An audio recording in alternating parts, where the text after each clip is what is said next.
Berms are one of the more common features we see at mine sites.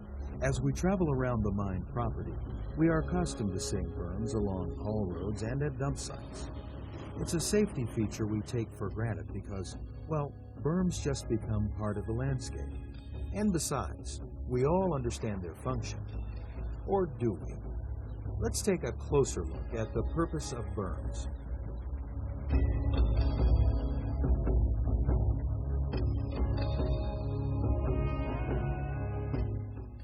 Berms are required along haul roads that have a drop-off steep enough to cause a vehicle to overturn. Also, even if the vehicle might not overturn, but going off the road would still present a hazard to the driver, that section of the haul road must also have a berm. For example, this haul road is located near a pond. The water represents a potential hazard to the drivers, and therefore a berm is needed.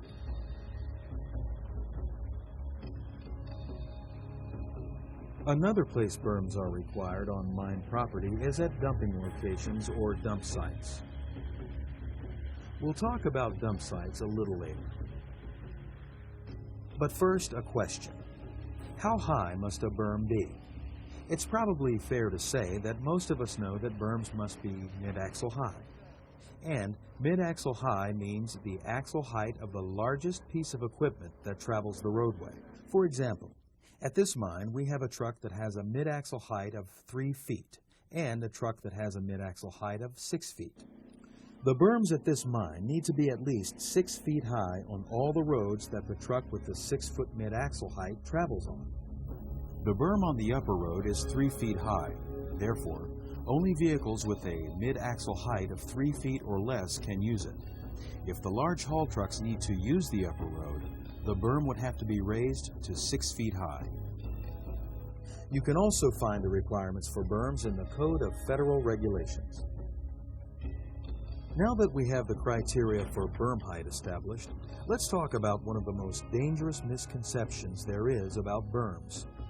Some people think a berm is built to stop a runaway vehicle from going off the road. This couldn't be further from the truth. Berms give the driver a visual indication of where the edge of the road is. Berms provide a sensation of contact to the driver if they steer to the edge of the roadway and contact the berm.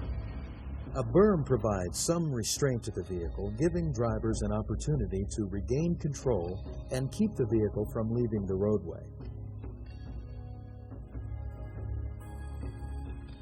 Think of the berm more like a curb on a city street. If you were driving your personal vehicle along a city street and your tire would come into contact with the curb, what is that contact telling you? It's telling you that you are at the edge of the pavement, and if you continue, just as on a haul road, you might leave the roadway.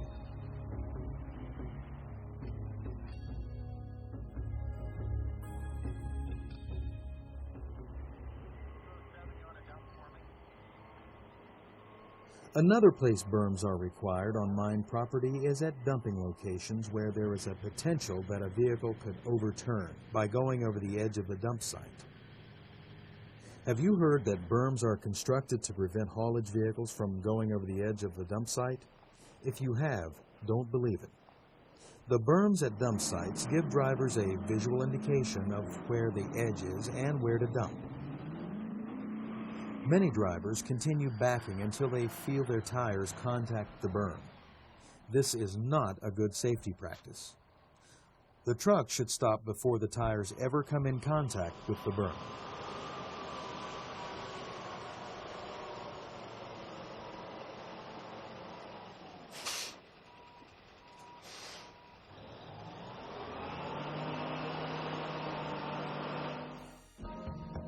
Actually, a dump site berm serves 3 functions. First, the berm shows where the edge of the pile is located. Second, when dumping, the berm keeps the heavy weight of the truck back from the edge of the dump point, at least the width of the berm. Third, in the event of a misjudgment by the driver while backing, the berm could help keep the vehicle from going over the dump point.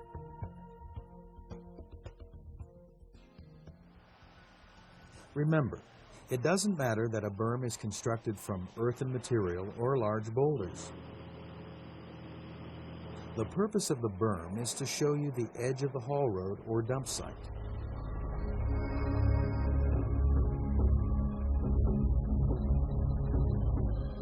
Berms are not designed to stop a runaway vehicle.